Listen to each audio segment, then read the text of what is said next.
All right, everyone, welcome back into another NBA DFS video. Have the Monday live stream here for you. Got myself, Eric Polzin here. You can follow me at 905 Sports, and then we got Chuck here as well. You can follow him at Chuck Silver, is it, on Twitter? At Chuck Silver DFS. Perfect. So just looking at this slate, it's kind of a straightforward slate, right? We got some Detroit injury news that is going to create some value, and then other than that, kind of just straightforward. Do you have any deep thoughts about this slate that we have? So the slates recently have been so dumb with the super chalk in every position, and today, I don't see how every lineup doesn't have Alec Burks, Killian Hayes, Hamidou Diallo, Jason Tatum, Lamelo Ball. I think those five are very clearly the top on the slate, and then if you want to add in Isaiah Stewart, maybe Bagley, but I think the value is very clear. The pay-ups are very clear, so just find a spot or two to get different. It's kind of hard today. Yeah, obviously it's a 4-game slate as well. That doesn't really help at all. What about playing any captain, like single game showdowns type stuff, any of that instead to kind of get unique or no? I actually didn't look at the showdown slates yet. Usually don't look into the last game of the night, but it looks like the Orlando and Pelicans game is the featured one. That's definitely better than being the Pistons Charlotte game, at least Orlando. Yeah. There's a few other guys. You can definitely do something in showdown. That showdown slate sounds easier than the main slate. Yeah, it's kind of a different way to use the information pretty much and maybe try to get unique. So I don't mind doing that on days that are like super chalky because obviously you're doing the research every day and it's just kind of a way to go about kind of attacking the slate in a slightly different way. Kind of same thing playing the night slate, just the last two games.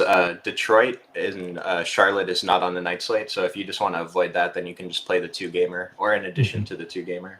So why don't we just go ahead and get into kind of the Detroit situation today? Because obviously that's where all the value is going to be. That's where everyone is attacking it. So I'll just kind of state why to start off. Isaiah Stewart, game time decision. Personally, he hurt me on Prize Picks like 2 nights ago by getting injured. So I'm kind of I want him to sit again, just like you could have played through it then if you're good to go today. Bogdanovich is out. Jalen Duren's out. Jaden Ivey is out. And then Nerlens Noel is out. So obviously we can see that's going to create a lot of value. Who are your top value plays, I guess, for Detroit? I'm not sure about the order. I know Alec Burks and Killian Hayes are 1 and 2. And then I'm going to put Hamidou Diallo 3. And then the next guy is Isaiah Stewart, Isaiah Livers, and Marvin Bagley. Isaiah Stewart's the best play out of the bunch, but if he doesn't play, then I'm probably going to be a little bit more on Bagley versus Livers, but we got to mix it up if those are the only 2 big men that they have available. And then Corey Joseph also could be the pivot off of those chalky Killian Hayes, Alec Burks, Hamidou Diallo. So how many of them is too many, I guess? 3, 4, 5? Well, when I first ran my lineups this morning, I'm pretty sure my top lineup had 5 Pistons with LaMelo, Jason Tatum, and Brandon Ingram. So that's probably a good cash build today. For tournaments, though, I don't know if it's a mistake to set max of 4 on DraftKings. I think that we want to use groups. For example, maybe max 3 of Burks, Hayes, Diallo, and Corey Joseph. Maybe just try to mix Corey Joseph in there. And then I'm not sure about max 1 or max 2 of Stewart, Livers, and Bagley. I'm thinking max 1, but I'm not sure yet until I got to see what other power forward and centers we like later. Sense. And so I think I like Wiseman a decent amount. I feel like they traded for him for a reason. The issue is, and this is probably why you don't like him, 49% on DraftKings and then 28% on FanDuel. I don't know. I just feel like, I guess this would depend on Isaiah Stewart too. Like I'm kind of hoping that he sits. And if he sits, I guess then I'm just loading up on James Wiseman the most, I guess, for me personally at that price tag. Out of my pool. I was wondering why he wasn't showing up at all. Okay. No, it's Alec Burks and James Wiseman are the top 2, and then I would put Killian Hayes, Hamidou in that next bucket, and then Stewart, Bagley, and Livers. I'm not sure about the max 1 of the big men though with Wiseman in there. It might be okay to run 2. Yeah. Just so looking at Marvin Bagley though at that ownership seems just strange. I know he's at 4.5 on DraftKings and 4.9 on FanDuel. extreme chalk on FanDuel, 41%. I just feel like 14% for him for a guy that has always been a point per minute player. If Stewart is out, I feel like that would just be kind of a lock and load at that price tag. Is that just a situation where people are expecting Stewart to play and thus they're not getting to Bagley? I imagine his ownership will probably come up once it's confirmed that Stewart's not playing. But if Bagley somehow comes in with this low ownership, even compared to not Duran, I'm sorry, Wiseman coming in with that higher ownership. I mean, right now it's what, a 4-1, 3-1. Yeah. Like James Wiseman's probably going to outscore Marvin Bagley most of the time, but it's not, 75% of the time. Yeah. It's just, I mean, I'm pulling up his last two games in which he's gone over 25 minutes, which has been 2 out of the last 3 games, 28 minutes, 46 DK points, 29 minutes, 37 DK points.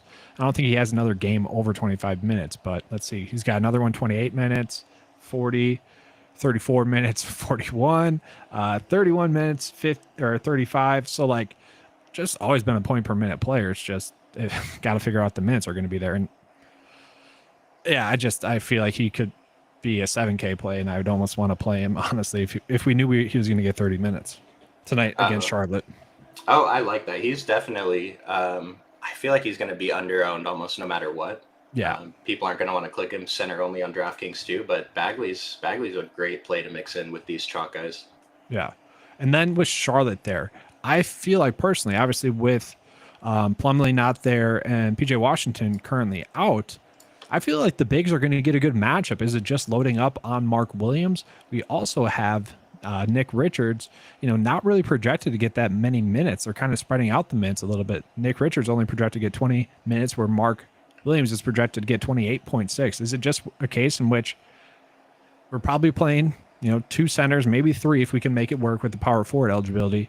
Is it just a situation in which we're trying to use 2 bigs in this game? I think so, yeah. Mark Williams is a great play. I think he's still a little bit too underpriced. I thought his usage would go up with PJ Washington out. We don't have that much of a sample to say that's for sure, but it looks like that's true. So Mark Williams, great play. I wouldn't play him in the same lineup with Nick Richards, but Nick Richards is going to be a good pivot too. At we have no ownership, right? 5%. 5, yeah. Yeah, that's going to look pretty good there. Yeah. And then you said LaMelo Ball in that game. You're just kind of loading up on him then?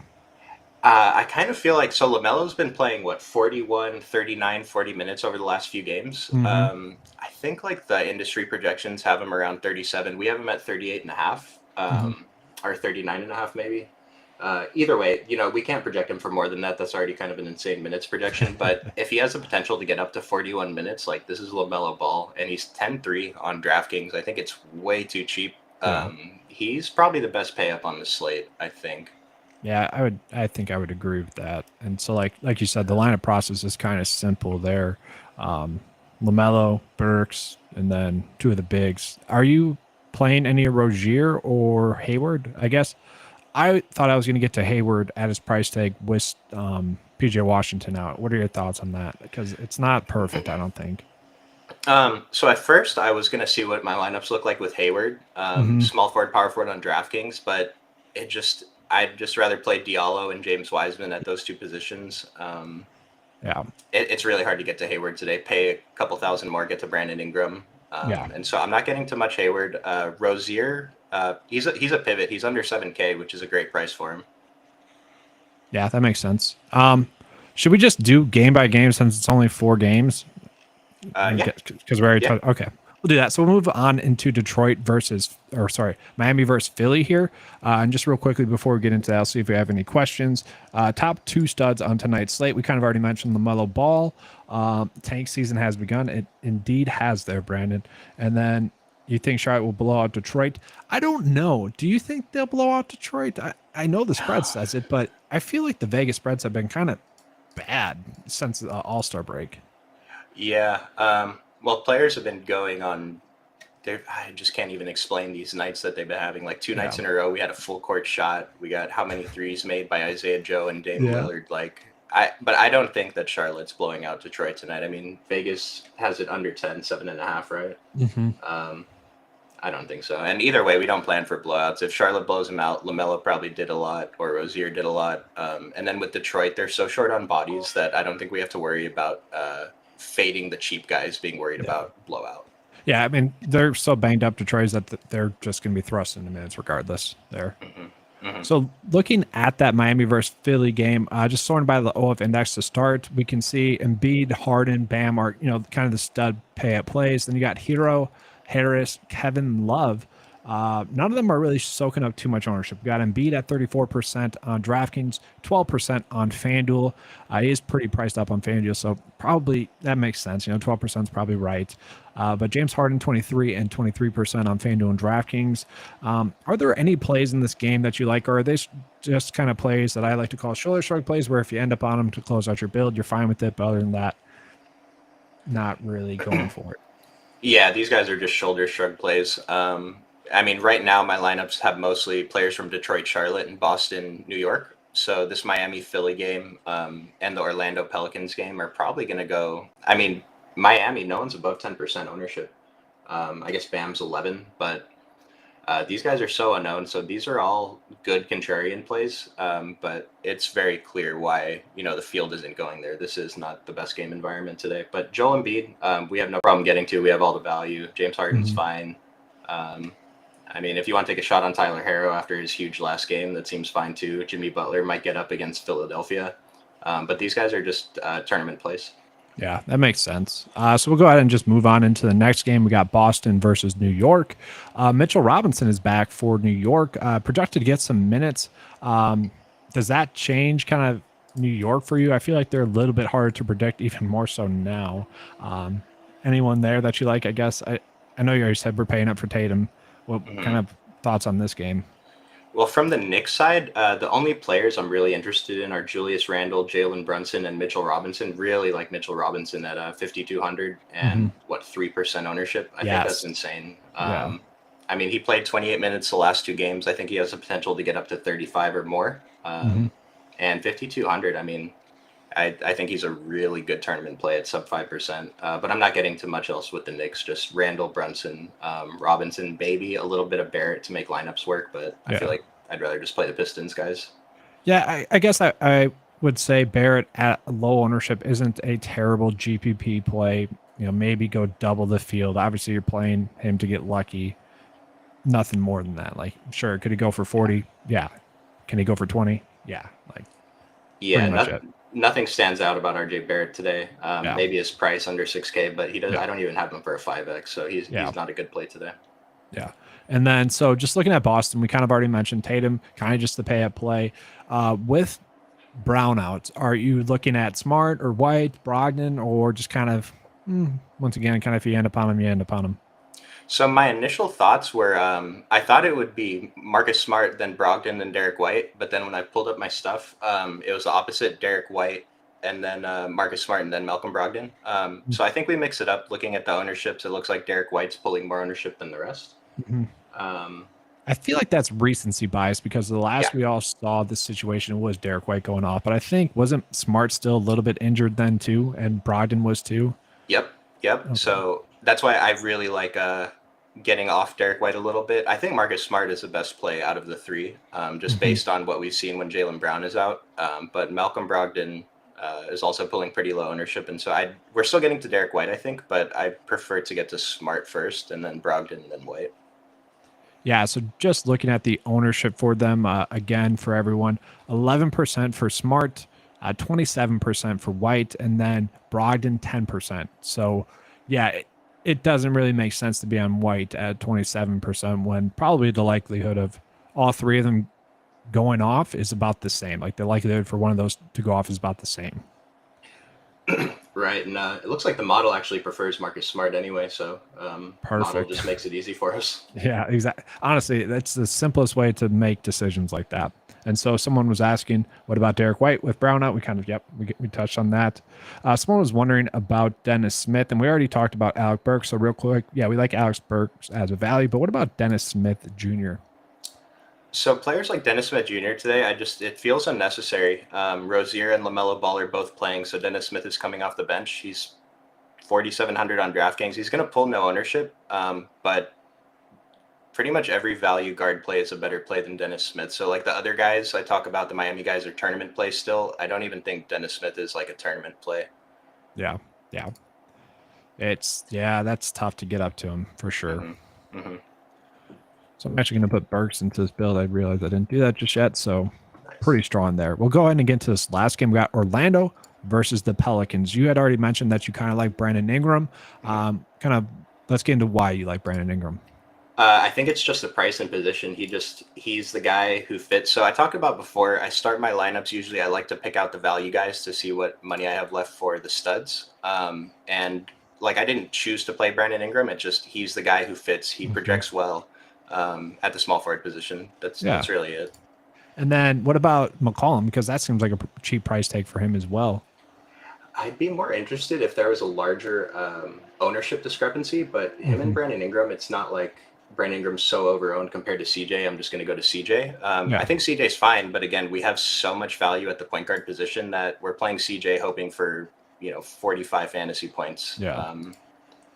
I mean, honestly, like, could Burks score the same amount of points as McCollum? Right? He could, yeah. Yeah. Yeah, you could. And then the Celtics guys too. They're all 2,000 cheaper than CJ McCollum. So but that's what the field is doing too. So if you do the opposite, then you have a little bit of leverage just being different.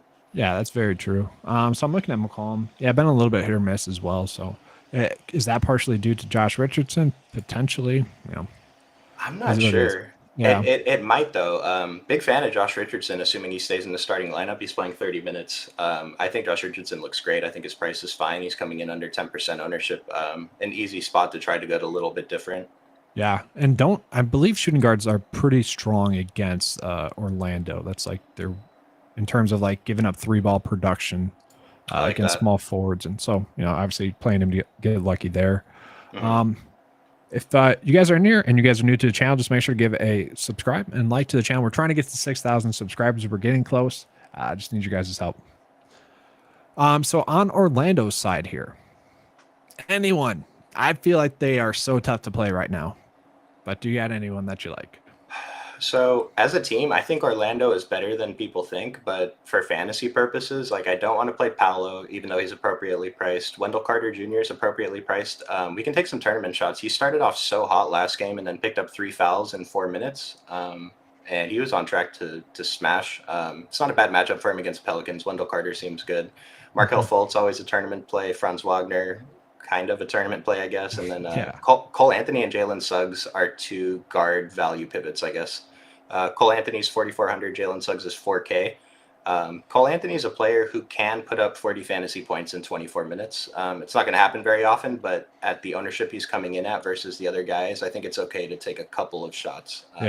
But everyone else we talked about is a priority over these guys. Man, I really wish we could get a game in which one of the it's a big slate, 11-game slate. Cole Anthony and Suggs are out. We can just load up on Fultz, or vice versa. Like Fultz and Suggs are out, we can load up on Cole Anthony. It's just so frustrating right now to not be able to roster them confidently. Pretty much. Well, what's frustrating is like we're gonna make these smart pivots and get to these guys, and it's not gonna matter because the chalk is gonna. It's just the projections are so good, and the chalk has been so good lately. It's been really tough in NBA. Well, it's just been a situation where lately it's been like the perfect storm for the chalk to hit. Like games that just align in terms of chalk hitting, and just the injury situation is just like it's been tough to avoid the chalk where we haven't even had great pivots either. Yes, it's kind of one of those things. So I already had the build kind of pretty much made here. It's got Lamelo, Burks, Tatum, Wiseman, Mark Williams, who I would say that's the biggest risk in it. 3.9 left over for guard, Brandon Ingram, and Bagley. So obviously we could make a lot of stuff work with that. Is this a situation where we try to rebuild or just kind of plug and play maybe a value okay play? Because it's kind of a dead range. We got Diallo, which is probably the best option, or like Melton. I think Diallo is the best option. I'm perfectly happy playing all these guys together. Like one thing about playing 4 guys from Detroit together is what is their total salary? Like these guys, 4 of them are under 4K, and Marvin Bagley's 4,500. I think it's fine to play them all together. Diallo is probably coming off the bench, but the other 3 are going to share minutes on the court. So I would say be careful with Wiseman and Bagley together, but it seems fine if they're both starting. Yeah. So for me, purely if Stewart is out is what I would do with this. Yeah. So if he's in, definitely changing it, and they'd probably go to Stewart instead of Bagley, probably, right? Yeah, Stewart instead of Bagley probably, and then that's a pretty good cash build right there. Yeah. I mean, 4-game slate, kind of Mhm. easy. So we got a couple of questions in here. Top stud, Chalk Tatum. Okay, so he's wondering who's the top stud besides Chalk Tatum, Harden and Embiid. Probably Embiid, right? I think my top three are very clearly Lamelo, Embiid, and Jason Tatum in no order. Just Yeah. those three. Those three we want to get to tonight. Will Embiid even end up being like too chalky? I know he's only 35% or so, just with the kind of easy plug and play centers. Mm-hmm. It'd be nice if that drives down his ownership a little bit. Yeah. Like how many players on the slate are capable of putting up 70 points today? Really, like Jason Tatum, sure, but it's really just Joel Embiid. I think. You I mean think post All-Star break or pre All-Star break production from players? right. Well, the main thing with Joel Embiid is their offense is give the ball to Joel Embiid right now. Yes. So it's really hard to get away. It's Miami. It's a tougher matchup, but even if he puts up, in the 55 to 60 range, we're still not exactly disappointed with that. On a 4-game slate, yeah, not at all. Yeah, raw points are very important tonight. We don't necessarily need a 5x from every player. We just, we want to put up points. Yeah. So we did get a question about J-Val. I feel like J-Val's a good GPP play kind of every slate that he's in. He has gotten around 30 minutes the last 3 games, but really the production hasn't been there. That spike game really hasn't been there lately. Any love for him at all against Orlando? So I don't mind targeting him tonight, but I'd prefer to do it when his ownership is even lower. When Joval's 14% and 23%, it's not exactly a plus matchup against Orlando. I'm not saying it's a negative one for him, but I'd rather target J-Val when no one's looking at him. Like we have other options in the range. I think I'd rather get to Mark Williams. His minutes are more secure.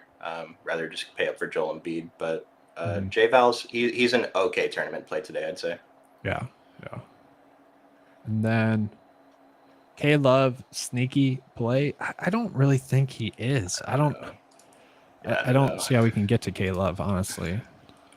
What about you? 5,400 on DraftKings, power forward eligible. If he's going to come in with no ownership, I'm okay taking some shots. But if he's going to be a little bit chalkier, then I think we just play the Pistons, guys.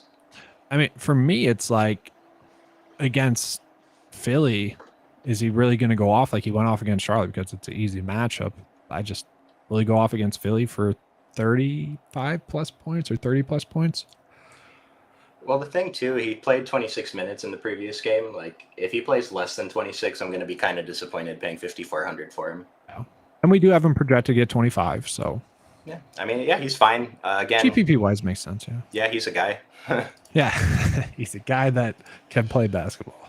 Yeah. So, just to recap, your core plays are Ball, Tatum, and then Burks, was it? Yeah. So Ball, Tatum, and Bede are the 3 studs, and then we'll say Burks and Wiseman at the top with Killian Hayes and Hamidou Diallo right behind them, and then the 2 players after that are Brandon Ingram and Isaiah Stewart, and then one of the Celtics guards, I think, Derek White or Marcus Smart. Yeah. Okay. I'm gonna try to make a build here with the 3 studs then: Ball, Tatum, and Bede, and then we'll begin out of here. Let's do it. Let's see. All right, so it's already tough. Embiid in the center spot. We got Wiseman, Embiid, and now forward. Do we just go Diallo again? Just obviously multiple position eligibility. That's kind of huge. Yeah, we probably have to. Who's the other center that we can get?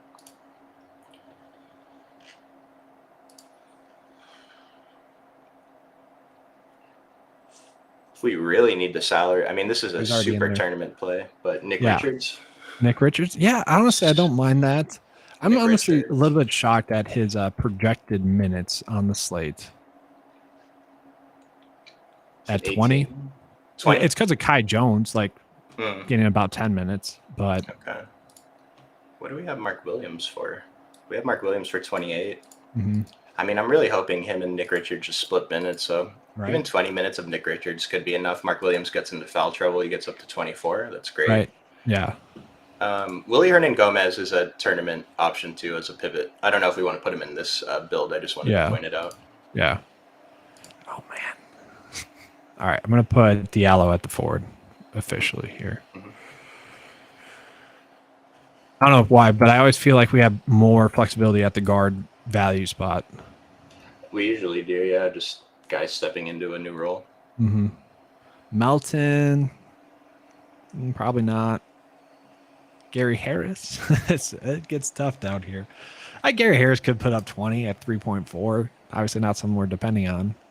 Yeah, today, like I talked about a couple days ago, I really don't like playing Gary Harris, but if you're going to play him, these are the days to do it when we don't necessarily, like we have other value options, I guess, but, you know, he's a guy.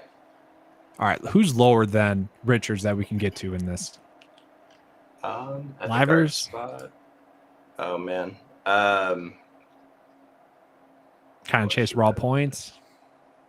We have 3,900. Yeah, we might just go for who do we think is going to score the most points. I'm going to put him in there. Who is that? I'm going to put him in there. Livers, and then we can pay up from Gary Harris. And then we got Cole Anthony, we got Murphy, we got Suggs. Feel much better taking a do we though? I guess can Gary Harris put up the same points as Cole Anthony and Suggs? It's probably unlikely, but I mean it's NBA DFS. Yeah, we'll go Cole Anthony. I know you mentioned him as GPP play. So it is tough to fit Ball, Embiid, and Tatum in there, but you can do it. Yeah, just find like one or two. Just find one pivot value guy, and you can probably make that lineup and be unique. Mm-hmm. Okay, so we got just a comment saying cover FanDuel plays. So we kind of already did. I mean, we touched on that in passing, but we can just cover FanDuel real quick for you guys as well. Just sorting by FanDuel value. J-Val is popping up as one of the best FanDuel values, and then it's going to be all the same players that we already mentioned. Hayes, Livers, Burks, Williams, Richardson. Kind of shocking that Richardson's popping up there.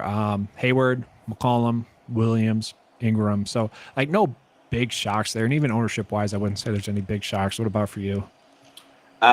It's pretty much the same players we talked about, I think. I see Gordon Hayward's popping a little bit more for me on FanDuel than he was on DraftKings. But other than that, it's pretty much exactly the same as the guys we talked about for DraftKings. The pricing is pretty similar. Maybe the value guys are a little bit different. Like Alec Burks is 5K, but we're still playing him. It doesn't matter. Like if we're playing Alec Burks on FanDuel at 5K with no problem, he's probably a lock on DraftKings at under 4K. I would agree. That makes perfect sense. Yeah. Mm-hmm. And then someone mentioned Brunson and Randall. I think they're both fine GPP plays if you want to get away from one of those three studs I was talking about. Mm-hmm. I don't mind the idea of like putting in one of the Knicks players because obviously one of them is probably going to have a good night. Yeah, I don't want to play Brunson and Randall together, but I'm perfectly happy getting to either of them. Mm-hmm. And Mitchell Robinson too. Yeah, I like that price tag for Mitchell Robinson. I think it's a good pivot from a potentially chalky Mark Williams as well. Mm-hmm. Oh yeah, the similar price point, absolutely. Yeah, less ownership. Like again, I say this all the time. Like, you know, Mark Williams is not 5-1 to outscore Mitchell Robinson. He's more likely, but it's not 80% of the time. Yeah. So if there's no questions, we'll begin out of here kind of shortly. So if you guys have some questions, get those in, and then we'll begin out of here shortly. So Derek White was the question. You want to just touch on him again? Yeah, Derek White I think is fine, but since he's pulling more ownership than Marcus Smart and Malcolm Brogdon, I'm probably going to get to Brogdon and Marcus Smart a little bit more. They all project within a couple of fantasy points of each other anyway. So in this spot, I think Marcus Smart is the best play, but I'm just going to go with the guys that are lower owned and try to get a little more. I'm probably going to be pretty even on them though, but I just I say that because I'm going to be under the field on Derek White and probably slightly over on Marcus Smart and Brogdon, but I'm probably going to be pretty equal on the three, maybe a slight lean towards Marcus Smart. Yeah. And so just so you guys are familiar with our styles, Chuck is much more of a GPP player, much more of a single entry type guy. And I don't see myself playing Derek White. So yeah, I'm not trying to get to Derek White, whatever he shows up at. It's fine. Top 3 FanDuel picks. So we kind of just mentioned this. It's going to be pretty much the exact same plays. Like there's no reason to kind of go off of Embiid, Ball, or Tatum. Now in terms of value, I don't really think that changes that much. We're going with Burke still. Any changes for you there? No, it just a little bit with Wiseman because he's center only on FanDuel. Mm-hmm. Bagley has a power forward eligibility on FanDuel. It's really just the positions, but the prices aren't so different from DraftKings that anyone's a different play. They're pretty much the same plays on FanDuel as they are on DraftKings. Okay, so just looking at FanDuel real quick, which one of the bigs would you most likely play? Would it be Bagley, Stewart, and we do have some multiple position eligibility there, but Bagley, Stewart, Wiseman, or Mark Williams? Which one of those four? I guess how would you prioritize those four? Without adjusting anything, my numbers are telling me Marvin Bagley and then Isaiah Stewart. Okay. I'm not sure. I mean, I'd rather play Isaiah Stewart at 5.7K. Yeah. Actually, I don't know. Bagley's 4.9K. We just whoever starts is going to be the best big man play. So I don't think that we need to. It just whoever starts is going to be great. Yeah. Doesn't matter. And the ownership doesn't really change too much, I would say, either with that scenario. Yeah, I think we have enough options that it's not going to be like this guy's going to be maybe 60, 70% owned. I don't know. I don't know. Yeah, I mean, I would agree. I mean, I don't hate. No, I do. I was going to say I don't hate Mitchell Robinson at 6.5, but I actually would. I wouldn't like that, given the other certain plays that we have. It's pretty high. He's a better play at 5,200 on DraftKings. Yeah. So yeah, we did already cover kind of who our favorite bigs are for Detroit. So if Stewart is out, we like both Bagley and Wiseman. Chuck kind of said maybe just make one or the other, use one or the other. I don't mind playing both of them. Obviously, if Stewart's in, he's probably the most likely to put up big points. And then what was it for you if Stewart's in? Was it Bagley and Wiseman, or was it Wiseman then Bagley? Assuming they're both starting, I want to say Bagley, but it's flip a coin. Yeah. And then Willie Hernan Gomez as well. We got a question about that, and then we'll begin out of here. I think his ownership is too high, but he's in play. Yeah. Okay. Yeah, it is kind of a strange ownership, and that's just a small game slate ownership right there. Yeah. Like I talk about targeting backup bigs. There's times we want to target backup bigs. I think we have enough options that, Willie Hernan Gomez is a tournament play, but I think his ownership is it's probably 2x what it should be. Yeah. All right. So any final thoughts for this 4-game slate? Sorry. We're good. Yeah, I think we're good too as well. If you guys have any questions though, check out the Discord chat. We're going to be in there before lock, answering you guys' questions. Just fire them off, and that's available throughout the day as well. Just talking over the slates and whatnot. If you guys want access to any of the tools that you saw in this video, basically we only showed the model, but there is the lineup optimizer as well, lineup builder for each sport. Much more detailed use for that, which is also kind of why it's tougher to present it during the video. Just last note, maybe I didn't push Killian Hayes enough, but Killian Hayes at 4,600 on DraftKings is way too cheap if he's starting tonight with Jaden Ivey out. Okay, so last question. 4 Detroit players kind of seems like the move. Is that right or wrong? I'm going to have, just looking at it, my top 10 lineups, I'll have 4 Detroit players. That might change later, but it's such an easy spot. I think we can get different elsewhere. Yeah. All right, guys, that's all for today's video. Once again, if you haven't subscribed to the channel, make sure to do so. If not, just leave a like on the video. That helps us out. We'll catch you guys on the next live stream. Thanks.